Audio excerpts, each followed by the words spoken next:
Okay, so we're back. It's been right at 5 hours now since we got all this mixed up and did our stretch and folds and all that. So you should have done your second set that I didn't have in the video that I did mention for you that you needed to do. So at this point, the dough has went through bulk fermentation. It's risen to about 2.5 size of volume that we started with. And now we need to divide it into the balls, separate balls, to allow it to ferment for the remaining time. That recipe calls for, I think, 5 balls. I think it's for like a 12-inch pizza.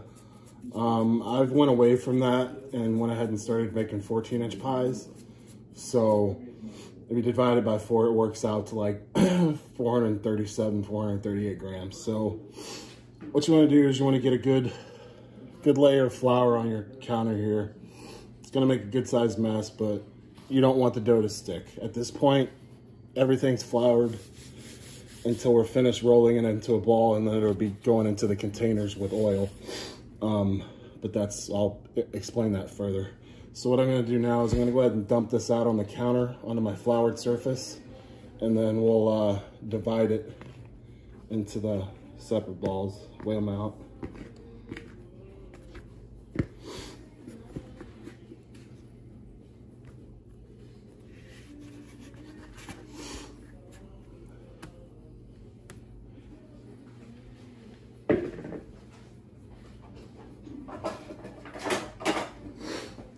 So you're gonna need to pick yourself up a dough knife.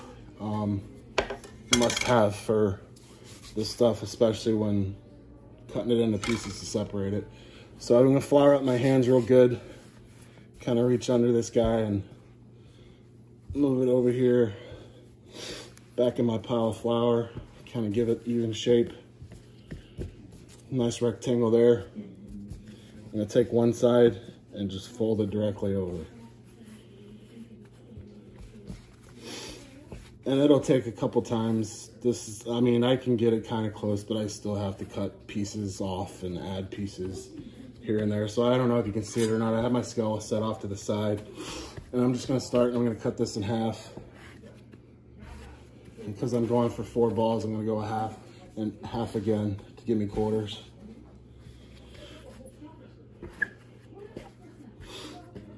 Again, everything's floured, nothing sticking. Use as much flour as you need at this point.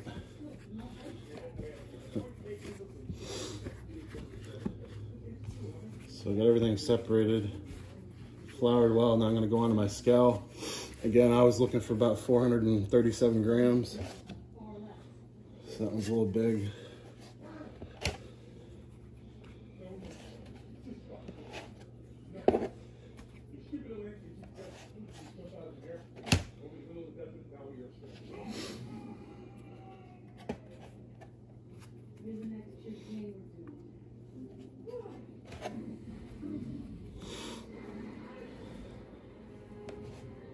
Okay, so that one's weighed out.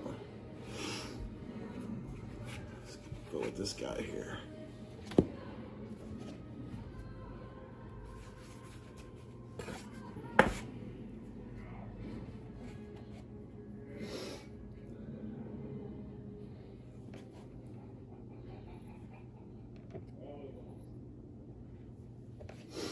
Sorry, there's not much to talk about right now.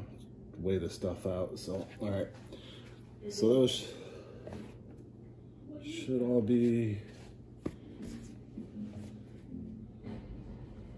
good to go. All right, so from here, pull you over a pile of flour, drop your pile of dough down, flour your hands again, and then from here, you're just gonna kind of pat it out, and then just grab from the outside edge and pull in and over.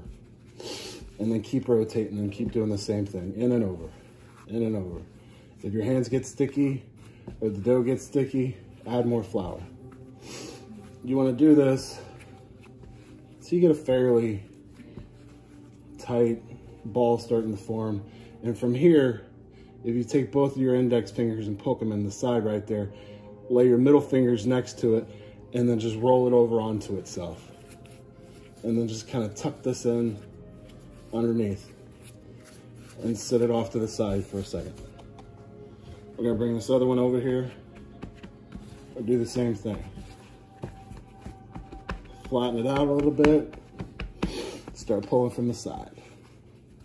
Fold, fold, fold, fold, fold, fold, roll. Once you get to this point, so this is going to take a little practice. You want to push the flour off and kind of smack it down, and you're going to cup your hand and come in from underneath it and kind of roll your hand up under the dough while taking this hand and pushing it. And as you do it, it's tightening the surface of the dough. It's creating tension, surface tension, which is what you need. You need this ball about as tight as you can get it. So, you know, eventually you're gonna start sticking, so flour up your hands real good. And at this point, I should have started by telling you to get you some containers.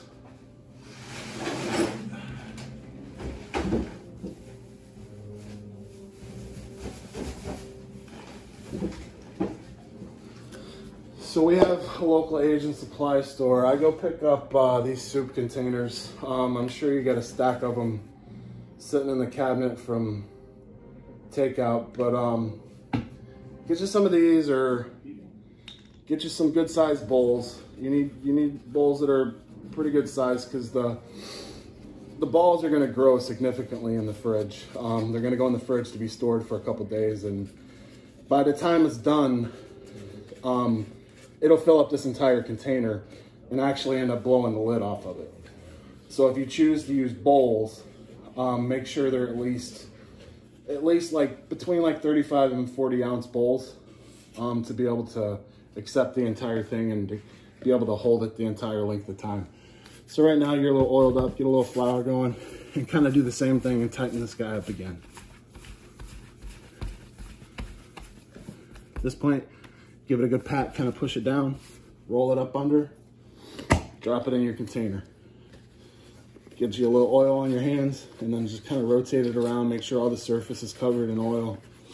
And then you want your seam that was underneath from the counter to be underneath in the container. So however you need to kind of push it around a little bit to rotate it however it needs to go to get down in there. And that's about it, man. So these dough balls will go in the fridge. I like to use them. I mean, you could use them actually right now if you wanted to, but the longer you let them sit in the fridge, the more flavor they're gonna have, and the texture is just a lot better. The chew is a lot better after, like, my sweet spot is about 2 or 3 days. So from here, I'll ball the rest of these up, put them in the containers like this, and I'll stick them in the fridge, and I won't cook with them until probably about at least Tuesday night. I mean, you could get away with doing it tomorrow and it'd still be fine. It'd still be fine right now, but again, more flavor, better texture. So ball them up, get them in the containers, into the fridge, store them for 2 to 3 days. I wouldn't go past the 3 days though.